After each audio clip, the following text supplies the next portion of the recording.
Hey guys, it's Calvin, also known as Romer, and for this month's community submissions video I asked you what are your favorite video game towns? And here is what you said.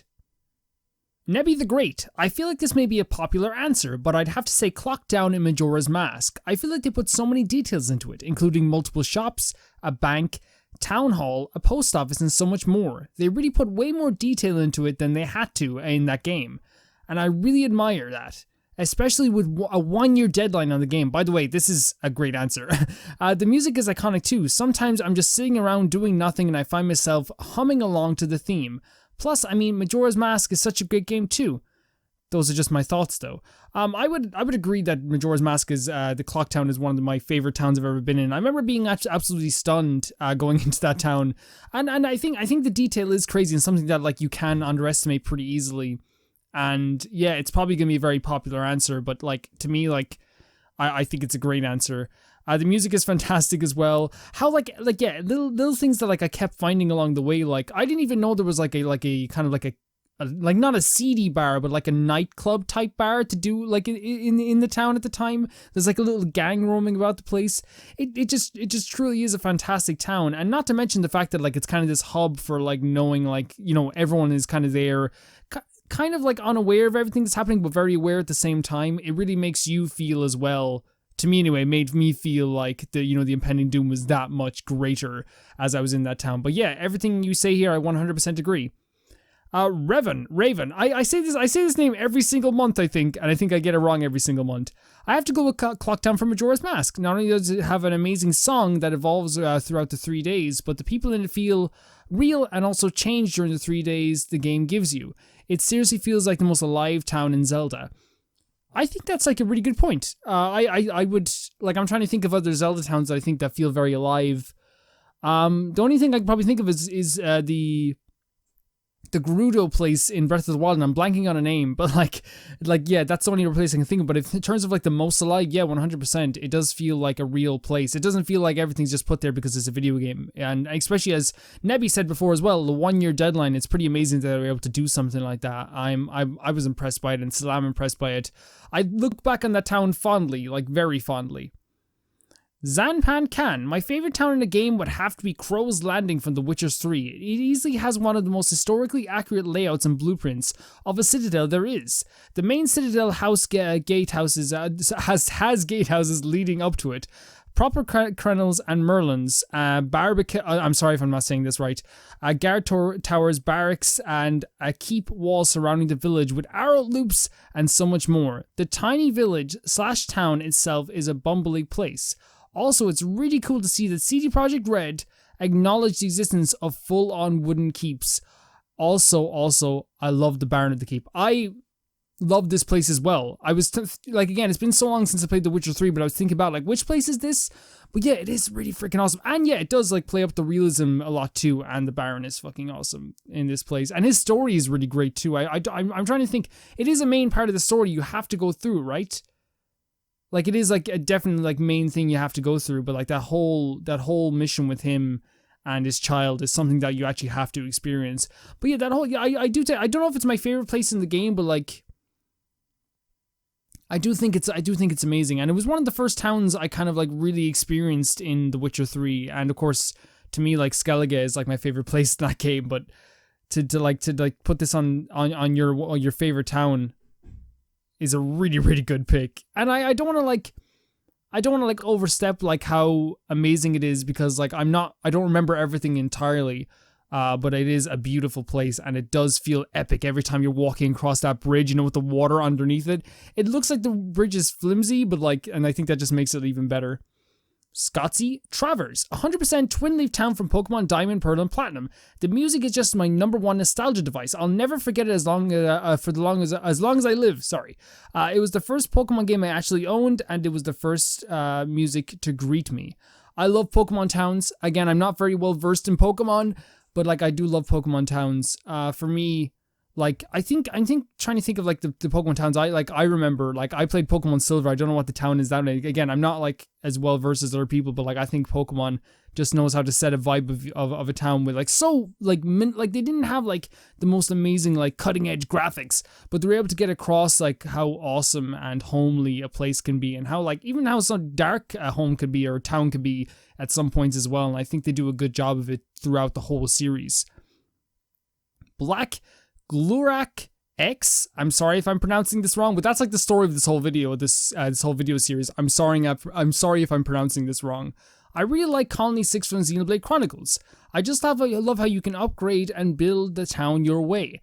And once you come later to a certain point in the story and come back to it, you can see how much you've done to rebuild it from the destruction.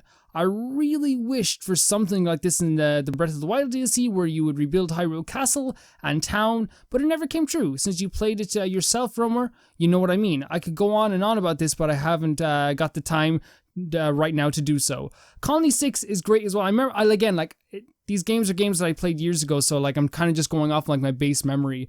But I remember more roaming outside it than I do inside it. But the Xenoblade Chronicles towns and cities and places have a very different vibe to them than any other game that you could play. And it's the same in Xenoblade Chronicles 2. There's a lot of elevation, and there's a lot of like they utilize every single like 3D space in their town, which like you might not think about it, but like a lot of towns don't do that. And what I mean by that is like they use like the natural growth of lands and the natural like, you know, earth, what gives them from the earth, what the earth gives them to create these like little civilizations. And Colony 6 is like one of those fantastic places in the game. And I think every place in Xenoblade Chronicles was fantastic for me. I don't think there was a place I went to where I was like, oh, this is awful. I think it continually gets more and more beautiful for me. Can I make a confession though? I didn't know that you could rebuild Colony 6. I played 90 hours of that game, but I don't think I ever went back to Colony 6, and that is depressing. And now I'm gonna have to replay that game again because I didn't know there was like this mechanic in it. That's fucking awesome. That's amazing. Caden21, mine would probably be Delphina Plaza from Super Mario Sunshine. Spent hours and hours just roaming around playing my own games in that town when I was younger, even after I got 100%. The vibe is just amazing there, and even for a GameCube game, it still looks beautiful. This is biased almost entirely on nostalgia, but it's hard to beat that. I always talk about nostalgia in a way that I think, like, you know, if you truly believe it's nostalgia, that's 100% fine. But I think, you know what, maybe it is like, you know, your favorite town. Even now, even if you played it now, you might think it was one of the best towns in the world. I've never played Super Mario Sunshine, but I know for a fact I watched a full playthrough of it a while back. And by watched, I mean, I want to be completely honest with this, I did not watch it. I literally had it on in the background and listened to people like talk as they played it. I don't remember a single thing about this game. I remember seeing the colors and like being, you know, the mechanic and like a few things, but like I do not remember anything about it. I wish I could talk more about it. I literally put it on in the background as I was like painting my room that day. I think I was painting like the room I play video games in, and I was painting the hallway in the place that I live. So I was kind of like, trying to, you know, have something on in the background. So I'm sorry that I can't remember much more about this. I'll have to play it in the future. That's just what I'll have to do. To make sure that I have it jogged to my memory, but from what I remember, it is very pretty. Mark Morrow. Probably not a popular answer, but from the only Zelda game that I've played more than once, and the only one I've watched multiple playthroughs of, is Skyloft from Skyward Sword. Oh, yes. Oh my god, yes. That's where I discovered your channel. Well, thank you for discovering my channel, and I think that's where a lot of people come from, which is the Skyward Sword playthrough, but, well, not a lot of people. I think a lot of people come for the Spirit Tracks one as well, but, like, Skyloft means a lot to me. Skyloft, like, evokes these emotions every time I see it or hear about it. I just think about it and get very, very happy.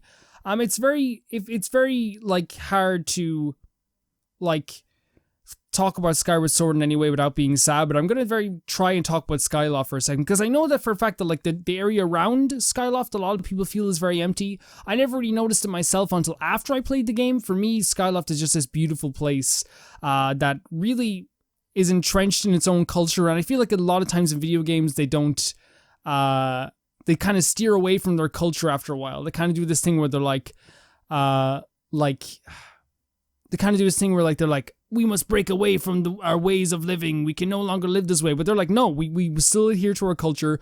This is how, like, we're gonna live forever. And I really do love that. And it kind of like their culture is what kind of implements in, like, kind of like pushes the story forward as well. But besides like the culture of that place, I do believe that like going around and talking to people in that town is one of the most entertaining things I could ever do. The bazaar where you can like buy different items, like always like was a joy just to like walk through the doors and see all these smiley faces working on their individual things. And even like the little cracks and crevices that you wouldn't really notice before, like was really cool to me. I always really have a soft spot in my heart for Skyward Sword and for Skyloft as well. Final finale.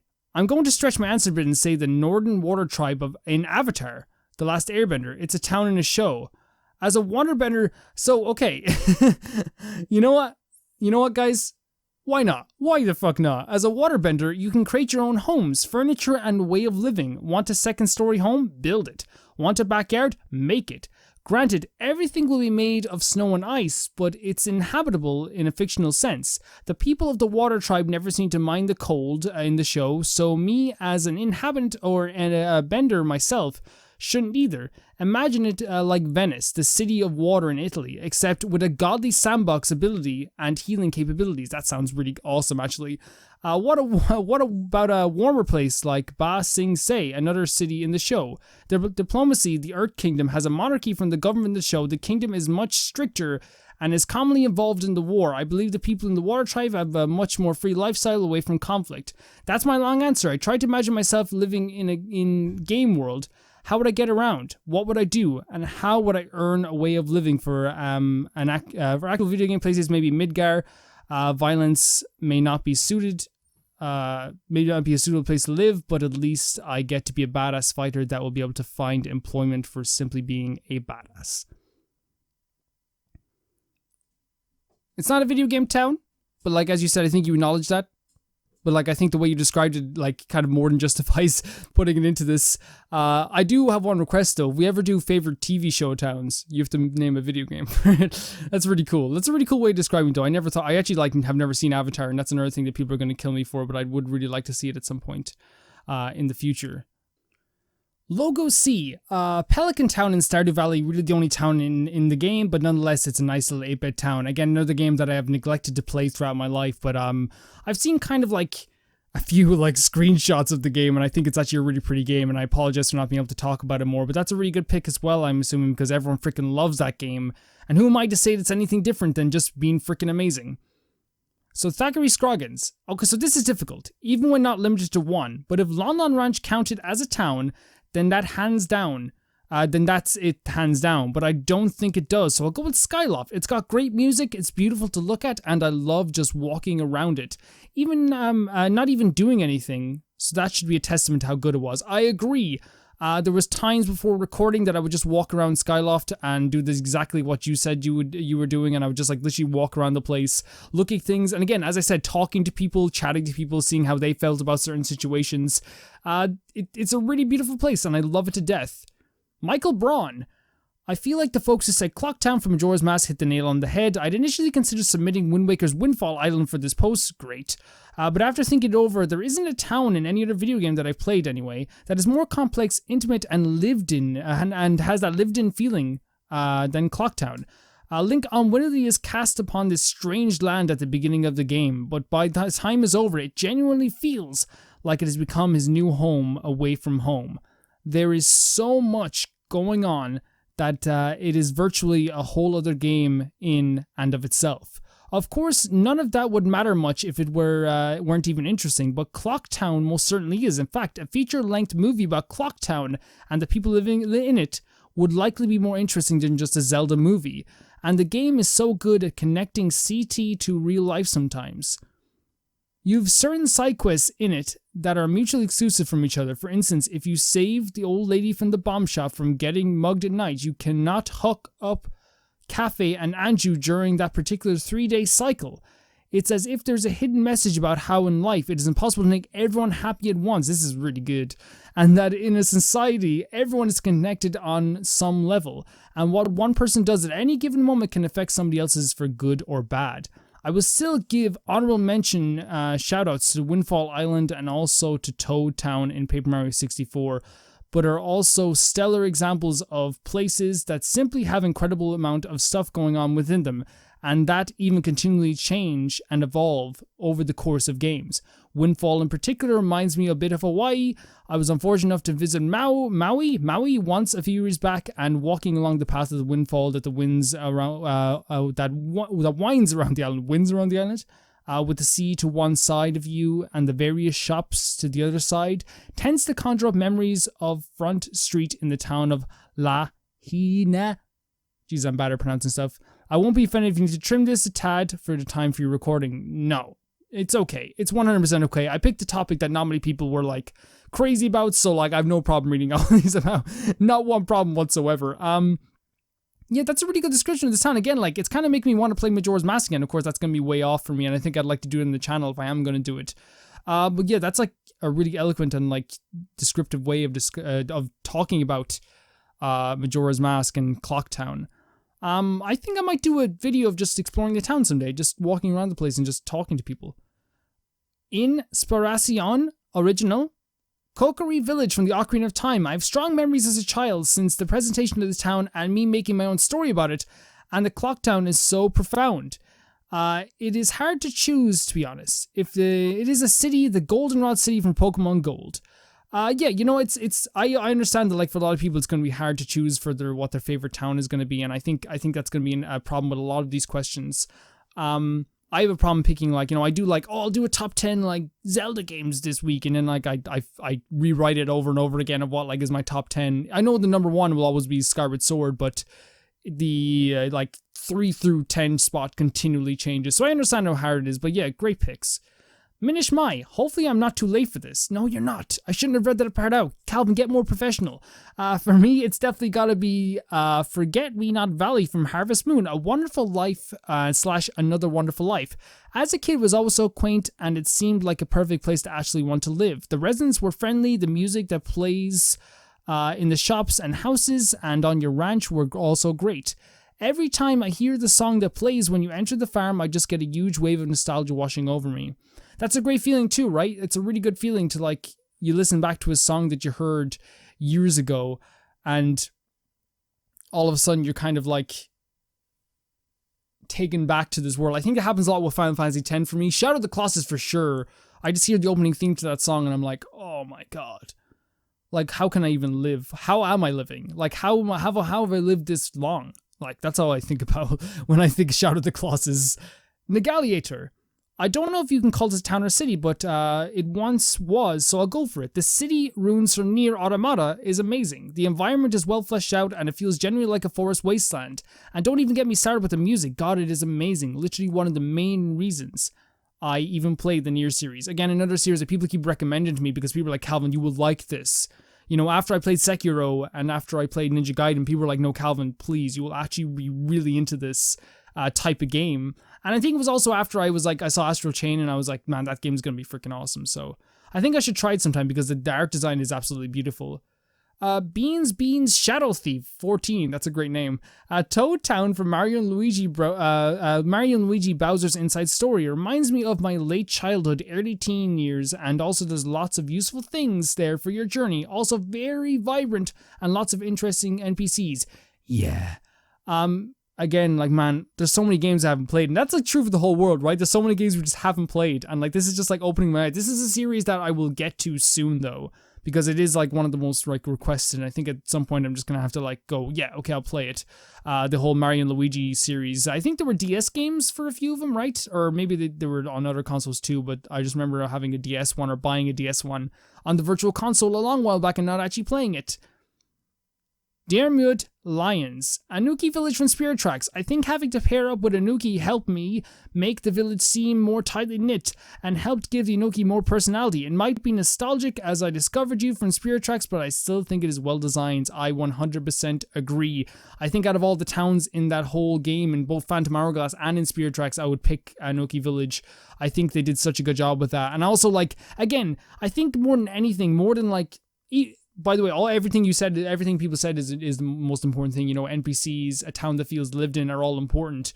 But like, to me, like, culture, man. And they definitely have that, like, that's significant to their part of the world and where they live and how they grew up. And I think they do that so well in that game. Sir Something. Despite Partners in Time being my least favorite Mario & Luigi game, I think one of the first towns and villages in that game is my favorite. To specify, Holly Jolly Village, despite its name, is not exactly so jolly. A neat kind of unsettling place to be in, and not much time is spent there, but I think it leaves quite an impact. Again, man, I haven't played these games, and I wish I could, but like, again, like, I will get to them, and I hope that, like, I'm not, like, it doesn't seem like I'm brushing past your pick. I hopefully will get to them at some point. Pock.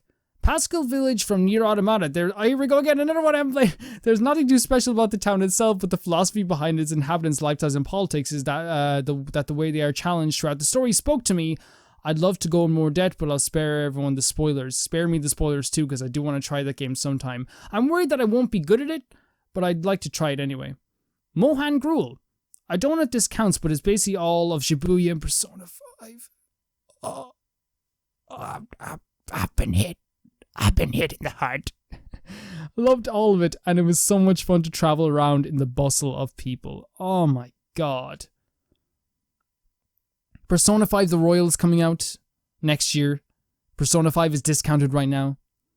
Jesus Christ, guys. I don't want to like say a thing because you need to just experience the whole place. It's just, if you're talking about lived in places, oh my god. I've been hit in the heart. Angel Ribbon. Started playing Xenoblade Chronicles 2 recently, and I really like the second town you come to so far, Gormod. Yeah, it's great. It's 100% fantastic. Again, another game that you should play if you own a Switch. I haven't played the DLC yet. I'm thinking of doing it on the channel at some point. But I really do like that game with all my freaking heart. I think I bawled at the end of it. Like, I love that game to pieces. Again, I think the towns of Xenoblade, as I said before, I don't want to just say the same thing I said. But again, they use the environment to their advantage. The positioning of where they are, where it's at a distance from monsters, but it's close to water. It always works out really well. I think it just looks beautiful as well. Paper Mario 64 is better than the Thousand Year Door. I love this name. I don't know why. I love this like statement in the name of a person. I would like to say Kakariko Village from the Twilight Princess. It is my favorite place in Twilight Princess. A beautiful freaking place, and again, the music in that place really like makes me feel good when I go there. I think also like the way that game is like set out anyway, with its like, it doesn't have a filter, but it has like a very specific style that makes that village so beautiful. It's like an old western town, or like, I guess, an old style village, I guess, is probably what it is, kind of like. But it is beautiful. Alexander Shi So Shen. I don't know if it counts, but I would say is Anna freaking Londo. Anna freaking yes. For those who have played Dark Souls 1, you can imagine why I pick it. Anna Londo is so huge and just cuts the breath on first seeing it. It really does. And I really like the boss. Just as the twist to it, yeah, of course, 100%. I'm not going to read out the actual twist to it that they wrote here, but it is freaking awesome. Seeing Anna Londo without any... Let's cut there. Let's cut there. People who haven't played Dark Souls... No, seeing Anna Londo without any sunlight is also so scary and breathtaking. That's not a spoiler. It's something that just, you know, it's Dark Souls. Play Dark Souls and you'll totally understand what it's saying, but like, Anna Londo is an amazing place and an amazing... Like... Again, not to spoil anything, but there is like creatures and people in this town that have stayed there just because they are so loyal to the person that gave them like their whole life. That person like isn't even there anymore, but they will stay there just because of how loyal they are. And not only that, but I think it's one of the most fun places to traverse in all of Dark Souls. Like, that is just like, it's like a mix of platforming, like a dungeon crawler, and like this like really weird gauntlet. It's freaking awesome. And like, if you die, you have to start from the start even more. And like, you probably like, that's just Dark Souls. But no, like you really have to start right from the start. CDI Link. Taz Millie Village from Mother 3 is easily my favorite. I would elaborate, but I don't want you to have to read an essay or get into spoilers. And that's I'm very, very thankful for that, for people not spoiling me. This is like, who else has this community on YouTube that just don't spoil people? Who else has this? Nobody. That's who. Guys, thank you for watching this community video. I'm sorry if I sound a bit weird. It is very late at night, but I was trying to get this video out, but I had quite a bit to do today, so... I will see you guys very soon, and I hope you enjoyed this video, and the next one will come out next month, and maybe we might have some changes to it too. Just maybe.